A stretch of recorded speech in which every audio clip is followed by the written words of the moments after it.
Alma em Suplício é um filme americano de 1945, dirigido por Michael Curtiz, estrelado por Joan Crawford, Jack Carson, Zachary Scott e Anne Blyth. Uma mãe trabalhadora avança lentamente rumo ao desastre quando se divorcia de seu marido e abre um bem-sucedido restaurante para bancar sua filha mimada. Olá pessoas, sejam todos muitíssimo bem-vindos. Eu sou o Aleph e hoje a gente vai falar sobre o filme de número 186 na lista aí 2001 filmes. E bom, a gente tem mais um filme do James M. Cain, que já apareceu aqui desde Obsessão, que já era baseado no livro dele, que ainda é um que a gente vai ver ser adaptado de novo. Aí a gente assistiu Pacto de Sangue, que também é baseado no livro dele. Agora Alma em Suplício, mais um baseado no livro dele. E vamos primeiro falar do filme, depois eu vou comentar algumas coisas sobre o livro que eu pesquisei aqui. Não li, pesquisei aqui. O filme abre com um assassinato acontecendo, a gente vê só o ponto de vista da vítima, então a gente não vê quem tá matando. Mas o filme abre com um cara que depois a gente descobre que se chama Monty, sendo assassinado numa casa na praia. E a última coisa que ele diz antes de morrer é Mildred. E aí ele morre, o nome do filme em inglês é Mildred Pierce, que é o nome da protagonista, da personagem da Joan Crawford. E aí a gente vê, ele cai e morre, e aí um carro sai da casa, a gente não vê muito bem quem tá dentro, mas o carro sai da casa, e aí a gente corta pra Mildred. Ela tá primeiro numa ponte, meio como se estivesse pensando em pular, e aí ela vai pra um bar, ela conhece o dono do bar, ela começa a conversar com ele é um cara que aparentemente quer ficar com ela há muito tempo, ele se diz apaixonado por ela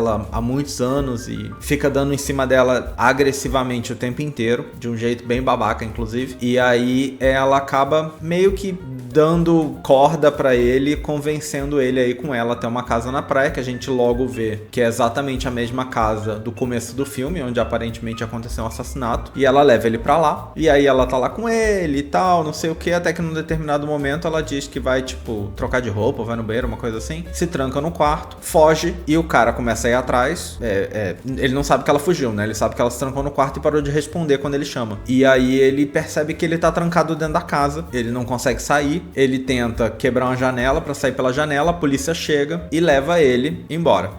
A polícia vê que tem um corpo lá dentro, ele essa altura já encontrou também, a polícia vê que tem um cara morto lá dentro e meio que termina aí essa cena. E aí a gente corta pra a Mildred chegando em casa e a polícia, eu não lembro se a polícia chega junto com ela, se a polícia já tá lá. Eu acho que a polícia já tá lá, mas não quer dizer o que aconteceu. Eu não lembro agora a ordem que as pessoas chegam, mas enfim. Ela chega em casa e a polícia fala com ela, chama ela pra ir até a delegacia e dizem que é porque o marido dela morreu. Dizem que estão levando ela pra depor porque o marido dela morreu. E aí ela chega na delegacia, ela encontra diversas pessoas lá que a essa altura a gente ainda não sabe quem são. Um é o cara que tava trancado na casa, mas a gente encontra um outro cara que a essa altura a gente não sabe quem é ainda. Uma mulher também, que ela fala tipo, você, mas o que você tá fazendo aqui e tal? Que a gente ainda não sabe quem é. E deixam ela esperando um tempão ali, enquanto estão falando com essas outras pessoas. Até que chega a hora dela depor, ela entra na sala pra depor e aí ela começa a contar a história da vida dela, assim, porque ela começa a contar de muito tempo antes, anos antes do caso acontecer.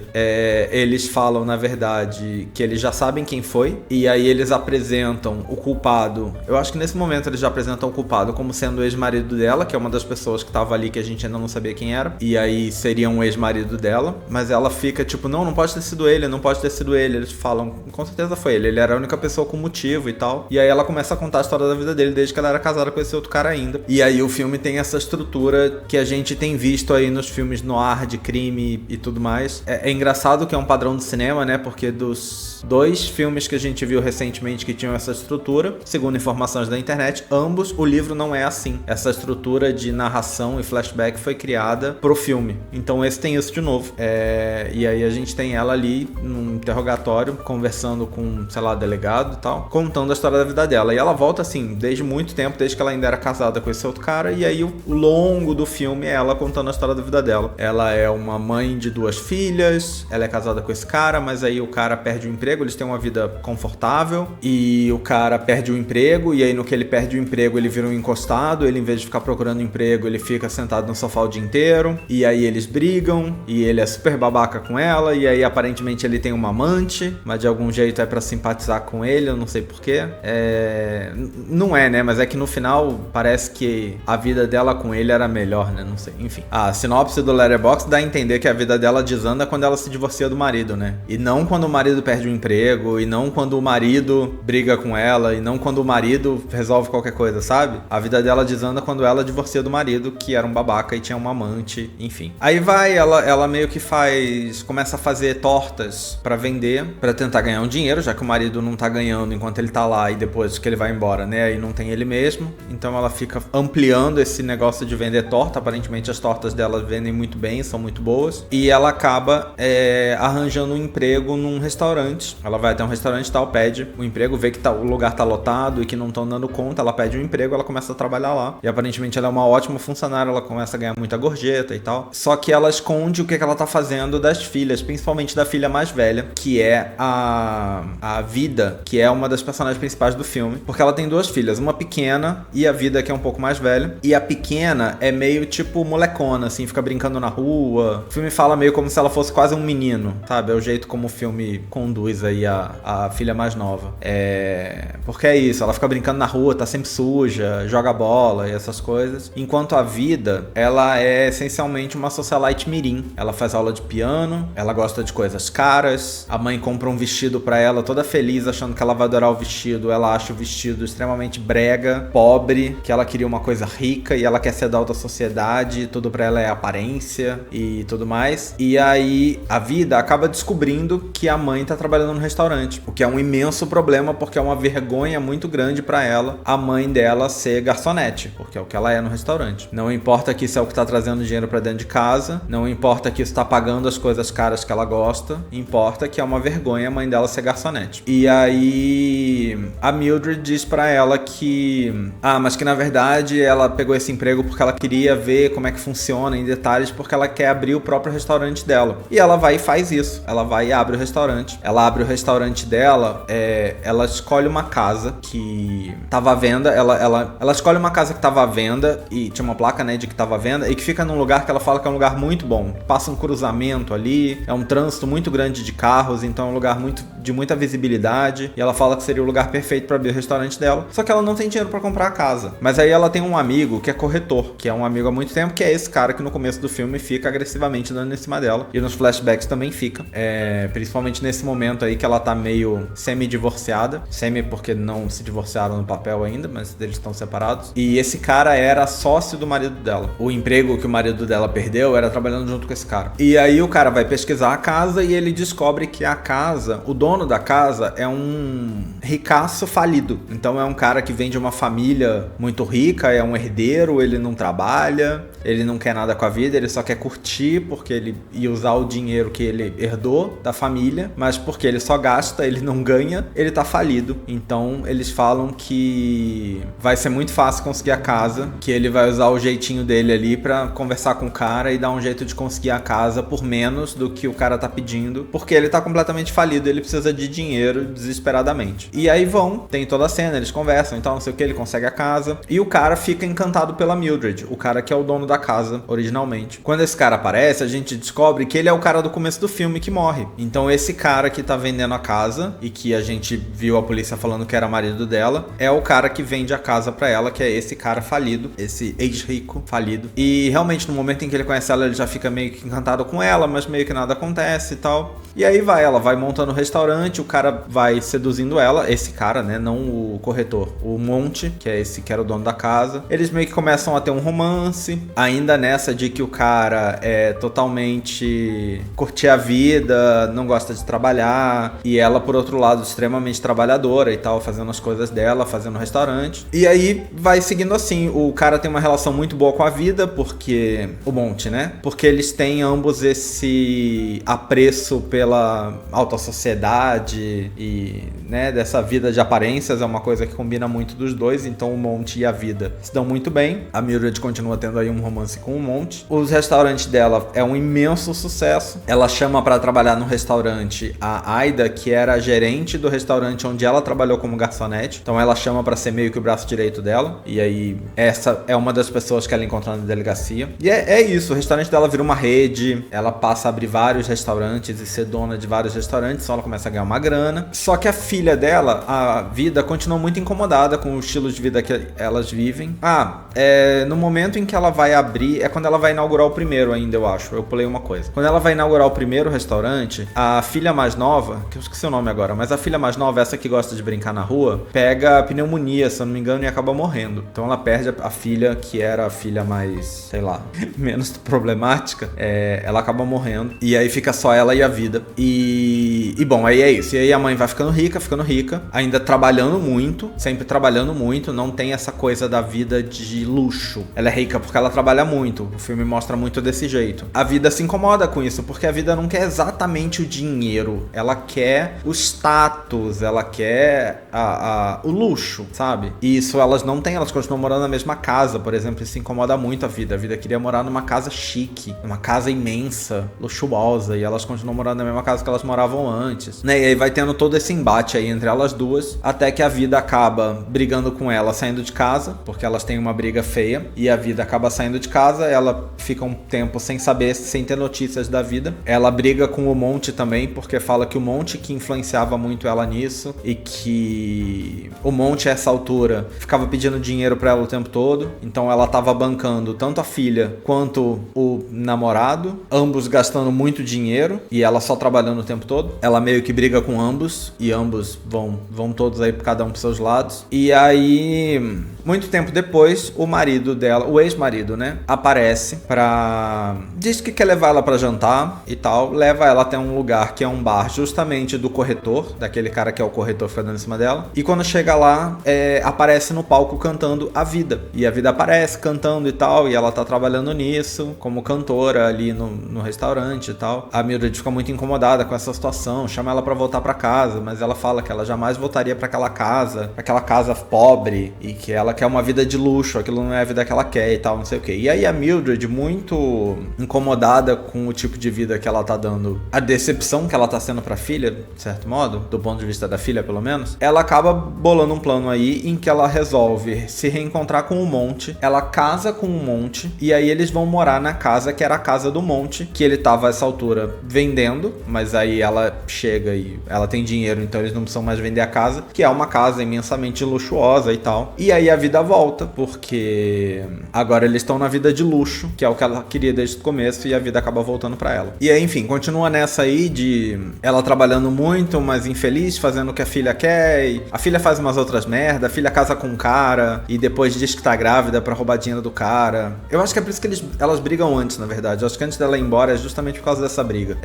Que ela meio que extorque um cara de uma família rica, dizendo que tá grávida dele, e só que era mentira, a mãe descobre que é mentira, e o cara tinha dado um cheque de 10 mil pra ela, a mãe rasga o cheque, é por isso que a vida vai embora. Eu me perco às vezes na ordem das coisas.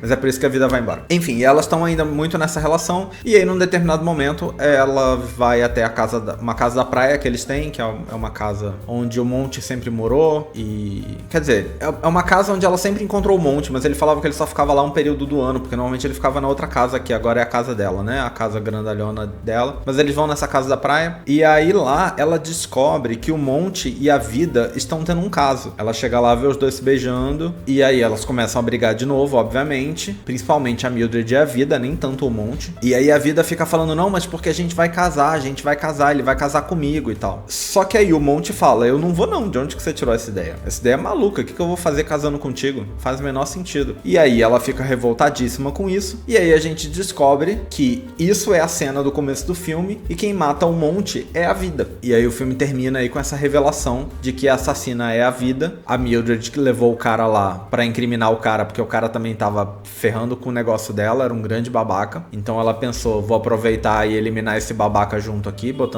levando ele pra cadeia, e salvar a filha. Mas no final quem matou foi a filha, não foi a Mildred. E bom, é isso o filme. Esse filme é uma história um tanto diferente do que a gente tava vendo nas histórias de crime até aqui, mas ainda com, acho que uns elementos bem semelhantes, né? A gente começa com esse crime acontecendo, e aí a gente tem esse depoimento sendo dado, não é exatamente uma confissão como é o Pacto de Sangue, mas é um interrogatório como é no no Até a Vista Querida, né? O Até a Vista Querida começa assim, com um interrogatório pro delegado, né? É bem semelhante a esse. Só que aí o que acontece é o seguinte, aparentemente o livro não é assim. É porque o autor era conhecido por escrever histórias de crime. E aí ele escreveu esse livro. E aí já tinham adaptado outras histórias dele que eram de crime. E aí foram adaptar essa. Só que o livro não é uma história de crime. Aparentemente no livro, o Monty nem morre. Não tem essa trama. Eu acho que, pelo que eu entendo, o livro é muito sobre a relação dela, da Mildred com a filha. E sobre esses problemas aí que elas enfrentam ao longo da vida. Com a filha sendo essa pessoa extremamente mimada e a mãe trabalhando pra tentar dar pra filha o que a filha quer. Mas aí porque o que se esperava do autor no cinema, sei lá, era histórias de crime, e isso era algo que tava fazendo muito sucesso na época, eles resolveram transformar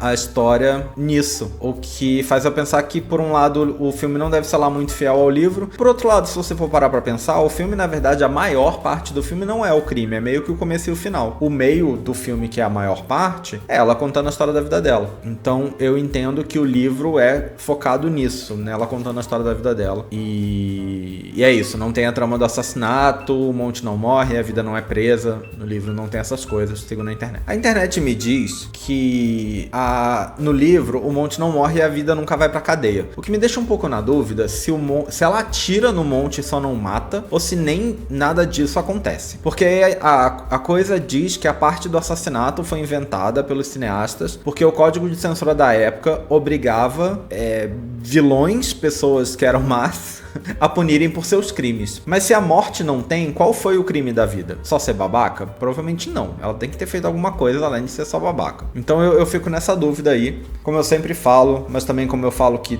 qualquer vídeo pode ser o primeiro vídeo de alguém, eu tenho um projeto de algum dia fazer uma coisa comparando aí livros com adaptações, mas não é o momento, não li o livro, não sei como é que vai ser. Aparentemente em 2011, a HBO fez uma minissérie estrelada pela Kate Winslet, se eu não me engano, chamada Mildred Pierce também, que eu acho que também ficou como Homem Suplicy em português, e parece que essa minissérie segue mais o livro, é mais fiel ao livro. Mas enfim, aparentemente tanto a Warner quanto o diretor Michael Curtiz queriam originalmente a Barbara Stanwyck para fazer o papel, mas ela não quis. E aí eu penso que é muito aquela coisa que a gente via acontecendo 100% do tempo e ainda vê acontecendo hoje com uma relativa frequência, mas eu acho que nessa época era muito mais gritante, que é tipo, esta pessoa faz esse tipo de papel, e nem só tipo, né? Parece que tipo, essa pessoa faz esse papel, a gente tem um personagem, o personagem é mais ou menos assim, já sei, vamos chamar aquela pessoa que já fez um personagem assim, né? Porque a Barbara Stanwyck, se vocês se lembrarem, ela fez Stella Dallas, que é um filme sobre uma mãe que tem uma relação complicada com a filha. Em Stella Dallas, a história é um tanto invertida, porque no Stella Dallas a mãe é problemática e a filha é normal, digamos assim. Enquanto aqui é o contrário, né? A filha é que é o problema e a mãe que é, sei lá, sensata. Seria aí uma inversão de papéis, mas eu acho que seria uma referência muito óbvia pra qualquer pessoa que estivesse vendo. Aquele filme foi um filme famoso. Se eu não me engano, a Barbara Stanwyck ganhou um Oscar por aquele. Então é um filme muito famoso. E eu acho que ia automaticamente remeter essa relação mãe e filha nesse filme aí com papéis um pouco invertidos. Não parece pra mim que era uma boa ideia. Parece que só pegaram porque,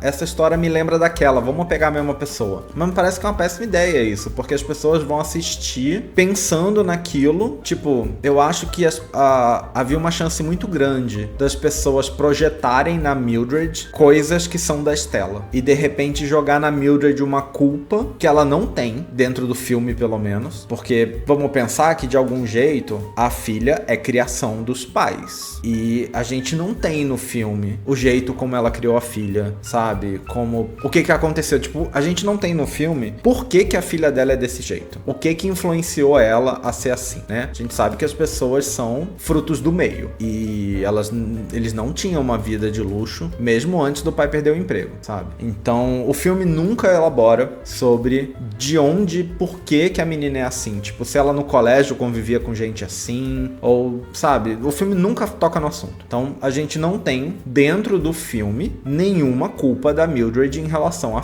por que a filha é desse jeito, babaca desse jeito. A gente tem aí ela comprando coisas pra agradar a filha? Tem um pouco, mas assim, eu acho que do jeito que aparece no filme é num nível muito baixo pra resultar na personagem que a filha dela é, sabe? Então, eu acho que se fosse a Barbara Stanwyck, tinha uma chance muito grande das pessoas projetarem, porque a Stella era essa personagem que a coisa mais importante da vida era o luxo, era a alta sociedade, sociedade, ela não precisava nem ter dinheiro, ela tinha que estar cercada de pessoas ricas. Isso era importante pra ela, estar cercada de riqueza. Mesmo que a riqueza não fosse dela, mas ela queria estar no meio das pessoas da alta sociedade, sabe? Então, eu acho que seria um grande erro colocar a Barbara Stanwyck pra fazer esse papel, mesmo que ela talvez fizesse bem. Eu acho que ainda assim seria um grande erro. Enfim, que bom que a Barbara Stanwyck recusou. A Joan Crawford lutou um pouco pelo papel, mas conseguiu. Depois que ela fez um teste, acharam que ela estava realmente muito boa. E aí, no fim, deu tudo certo. O filme foi um grande sucesso de bilheteria, mas a crítica ficou meio em cima do muro com o filme. Elogiaram muito a atuação da Joan Crawford, mas não gostaram muito do filme em si, da história do filme em si, dizendo que faltava coisas ali para ser um drama realmente envolvente e que não parecia razoável que uma pessoa tão sensata quanto a Mildred cedesse às vontades da filha dela daquele jeito, sabe? O que, sei lá, eu acho que é complicado. Eu acho que uma relação entre mãe e filha é muito difícil de estereotipar, sabe? Eu acho muito difícil estereotipar uma relação de mãe e filha.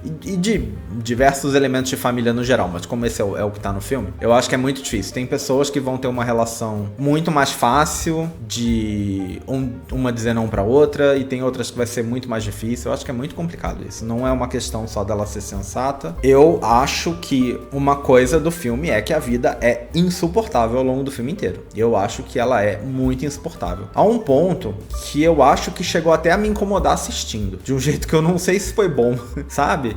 Sabe aquela pessoa que te irrita do conforto do seu sofá? Essa pessoa é a vida. Eu acho que ela me irritou do conforto do meu sofá, assim. Talvez esse seja um ponto positivo do filme, ter conseguido, sei lá, trazer essa emoção em quem tá assistindo, talvez. Mas é complicado, assim. E pra mim pesava justamente essa coisa que os críticos reclamaram. Eu só não acho que isso é um problema do filme. Eu acho que isso é um problema pra mim, pessoal. Porque eu tenho dificuldade de imaginar cedendo desse jeito tão fácil, sabe? Fazendo tudo que a outra quer tão fácil. Mas eu entendo que outras pessoas podem ser assim, e eu entendo que a personagem pode ser assim. Eu não acho que não é realista, sabe? Eu acho que tem muita gente assim por aí. Enfim, o filme concorreu a 6 Oscars. Foram melhor fotografia preto e branco, melhor roteiro. Concorreu a 2 Oscars de melhor atriz coadjuvante. Um pra Eve Arden, que faz a Ida, essa que era gerente, depois vai trabalhar com a Mildred. E outro pra Anne Blyth, que faz a vida. A Joan Crawford concorreu a melhor atriz e o filme concorreu a melhor filme. No fim, levou apenas o prêmio da Joan Crawford. Ela ganhou o Oscar de melhor atriz por esse filme, sem ver aí as concorrentes. Parece bem merecido pra mim, eu acho que ela tá ótima no papel mesmo. Joan Crawford aí é uma atriz com uma história de vida bem complexa. A gente talvez veja aí um filme sobre a vida dela. Aqui a gente com certeza vai ver mais filmes com ela. Com certeza vai ter mais filme com ela aí na lista. Eu não sei se o Mommy Dearest, que eu nem sei o nome do filme em português, mas eu não sei se esse que é um filme sobre ela tá na lista. Eu não olhei. Mas é um filme lá dos anos 80, vai demorar muito se tiver. Enfim, mas é isso. Eu gostei do filme. Eu fiquei bem curioso. Achei bem curioso saber que a trama do assassinato não tem no livro, porque eu acho que o filme, por mais que, como eu falei, eu acho que a maior parte do filme não é esse o assunto, mas eu acho que isso amarra muito o filme, né? Porque é o começo e o final, então isso amarra o filme. Eu acho que funcionou bem a trama do assassinato, eu gostei dela. E eu gostei de ver a vida sendo punida no final também, porque, de novo, é uma pessoa irritante, só faz merda o filme inteiro. Então achei ótimo nesse sentido. Mas é isso, é um filme muito bom. Eu acho que o Michael Curtiz era frequentemente um diretor muito bom aí. Eu não acho que ele é revolucionário em nada, mas eu acho que ele era muito competente fazendo os filmes dele. A gente já viu alguns filmes dele aqui. Michael Curtiz, que eu acho interessante, que não é um nome desses que a gente ouve muito ser falado hoje em dia. Bom, pelo menos fora talvez de uma bolha de muitos cinéfilos, não sei. É um nome que eu, por exemplo, não conhecia quando eu comecei a ver essa lista. Porém, é o diretor de Casablanca, sabe? Ele dirigiu Robin Hood, que a gente já viu aqui, com o Errol Flynn. Ele dirigiu um monte de coisa. Ele dirigiu o Canção da Vitória, que é um filme bem ruim. Dirigiu, mas assim, acontece, né? É um filme bem ruim, mas que eles lá gostaram. Lá fez sucesso. É um filme terrível? É um filme terrível. Fazer o quê? Tá na lista? Eu não sei porquê, mas tá na lista. Enfim, eu acho que esse é um filme bem legal. É um filme que eu recomendo. Acho que provavelmente manteria na lista. Não sei. Chega um ponto que é muito difícil, né? Tem filme... Eu acho que quando o filme é muito revolucionário, tem algo muito incrível no filme, é muito fácil dizer que eu botaria na lista. Quando o filme é bom, talvez muito bom, mas é isso, fica difícil, porque assim, tem mais de 1000 filmes muito bons por aí, sabe? E aí fica naquela dúvida. Mas a princípio eu acho que eu manteria assim, eu acho que é um filme bem bom. É isso, imagino que de repente mais pessoas já viram esse filme também, então acho que é um filme talvez mais famoso aí. Tô animado pra ver mais coisa com a Joan Crawford. A gente já viu um filme com ela lá atrás, que foi um filme... O Monstro, eu acho o nome do filme, que é a história do cara que não tem braço, mas na verdade tem, era mentira. É um filme estrelado pelo Lon Chaney. A gente vê ele bem lá atrás, a Joan Crawford novinha ainda. Mas com certeza a gente vai ver mais filme com ela aí pra frente. A Joan Crawford tem aí a rixa famosa com a Bette Davis, que fala-se muito que foi uma rixa criada pelos estúdios, que aí é toda uma discussão pra uma outra coisa. A gente vai ter provavelmente filme com elas duas juntas aí. Mas bom, é isso. Chega de sair do assunto do filme. Esse é o filme, eu achei um filme muito bom. Eu acho realmente que vale a pena. Foi um filme bem bom de assistir. Eu cheguei a terminar o vídeo, esqueci completamente de olhar o que o livro diz aí sobre o Homem Suplício. Então, vamos dar uma olhada aqui no livro pra ver o que o livro fala sobre esse filme. O livro fala muita coisa que a gente já disse aqui. Eu acho que tem pouca informação nova. Fala sobre como esse filme ressuscitou a carreira da Joan Crawford, que estava estagnada, já estava aí com 41 anos, o que a gente sabe que no mundo do cinema até hoje é um problema. Imagina nessa época. Fala ainda que mesmo para pessoas que talvez não gostem do estilo de atuação dela, esse filme, ela tá muito bem nesse filme. E aí, porque o único filme que eu vi com ela até agora foi aquele lá dela super novinha, há muito tempo atrás. Eu não sei muito bem o que é o estilo de atuação dela, de repente a gente vai ver melhor daqui pra frente, mas eu acho que ela tá ótima nesse. Eu acho que o livro joga um pouco de culpa em cima da Mildred, que é aquilo que eu comentei antes, que eu acho que seria muito mais inevitável se ela fosse interpretada pela Barbara Stanwyck, mas eu acho que é uma coisa que pode acabar acontecendo de qualquer jeito. Eu acho que tudo depende muito de como que você completa o que o filme te contou, né? Com que informações da sua cabeça você completa o que o filme te contou. Mas é isso, eu acho que ele elabora pouco em cima da história, não fala sobre o fato da coisa do crime ser só do filme e não ter no livro. É isso, é uma página inteira de texto, mas eu acho que no fim o livro não fala muita coisa. Elogiam o filme realmente é muito bom, então acho que fica por isso mesmo. E é isso, espero que vocês tenham gostado desse vídeo. Em breve nós estamos de volta pra mais, deixa aí nos comentários o que vocês acharam e até a próxima. Valeu, até mais!